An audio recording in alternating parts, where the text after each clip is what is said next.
Bonjour à tous. Alors, Hermès reste un très beau dossier de luxe, mais cher, avec une phase de consolidation après une forte hausse passée.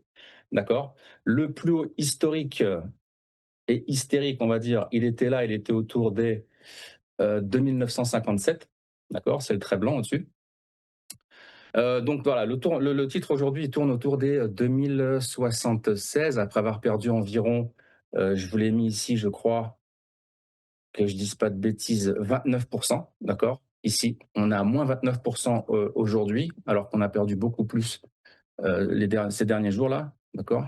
Donc, ce qui peut se passer maintenant, ce signe, c'est justement, c'est un signe de prise de bénéfice et de doute sur le luxe en général, d'accord? Fondamentalement, la croissance est solide en 2025 avec un chiffre d'affaires en hausse de 8 à 9%, des marges opérationnelles au-delà de 40%, ce qui confirme justement la qualité exceptionnelle du business. Les analystes restent globalement positifs, mais plus prudents, avec un objectif moyen, des objectifs moyens, autour de 2003-2004. Ça tourne à peu près là, 2003-2004, ce qui serait plutôt logique parce qu'on a aussi techniquement un double bottom qu'on avait ici. On a fait un triple bottom, quadruple, bon, anyway. Et on pourrait vraiment chercher justement sur 2026 les 2300, 2400. Je suis assez d'accord. Voilà, ça confirme vraiment la qualité exceptionnelle du business. Les analystes restent justement globalement positifs, mais plus prudents, justement. Le catalyseur à court terme, c'est quoi? Ben, c'est des publications annuelles en 2025, le 12 février, justement, 2026, excusez-moi, où le marché va scruter justement le discours sur la Chine et les États-Unis et la dynamique de début 2026. Donc ça, ce sera à surveiller. Les perspectives, justement, c'est la capacité à continuer d'augmenter les prix, d'accord? Le carnet de commandes est ultra rempli, d'accord? La marque est ultra désirée, ce qui plaide justement pour une croissance rentable à long terme, d'accord? Le long terme, c'est 6 mois et plus.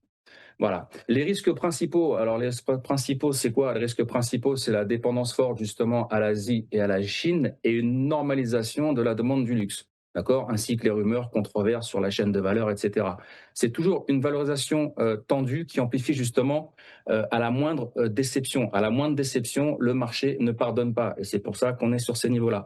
On est techniquement, je viens sur le graphique, on est sur une zone de PRZ, de Potential Reversal Zone, c'est une zone potentielle de retournement, d'accord, qui se situe sur les plus bas ici, les 2000, voire les 1950. Ok, on a eu un butterfly ici qui a justement commencé à payer. Là, on a fait, quand j'avais annoncé le butterfly, on a fait 7%, puis ensuite, au plus haut, on a fait 12,6%. Ok, il y a ce double bottom qu'on attend. J'espère qu'on va le faire. On avait commencé à le faire. On est monté ici sur un plus haut autour du 15 février. Excusez-moi, je ne vois pas parce que j'ai mon. Autour du 15, autour du 15 janvier, excusez-moi, du 15 janvier, voilà. Et maintenant, on a ce qu'on appelle une figure harmonique Navarro 200 qui pourrait faire monter le marché beaucoup plus haut. Dans un premier temps, sur la moyenne mobile exponentielle 200 qui tourne autour des 2178. On a un gap ici, hein, vous prenez la bougie du 16 janvier 2026, on a un gap qu'on pourrait aller combler autour des 2189 à surveiller. Donc, on a aussi une divergence ici avec le RSI. Donc, ça a commencé à payer ici, mais on peut encore avoir justement cette extension et remonter dans un premier temps sur cette moyenne mobile exponentielle. Et ensuite, on irait chercher plus haut les 2264, puis les 2384, 2474 et enfin les 2967. Si ça se dégrade, on passerait en dessous les 1950, d'accord? Et puis ensuite 1935, 1778 et 1680 à surveiller. Je reste acheteur sur cette valeur pour toutes les raisons que j'ai citées juste avant, suscitées.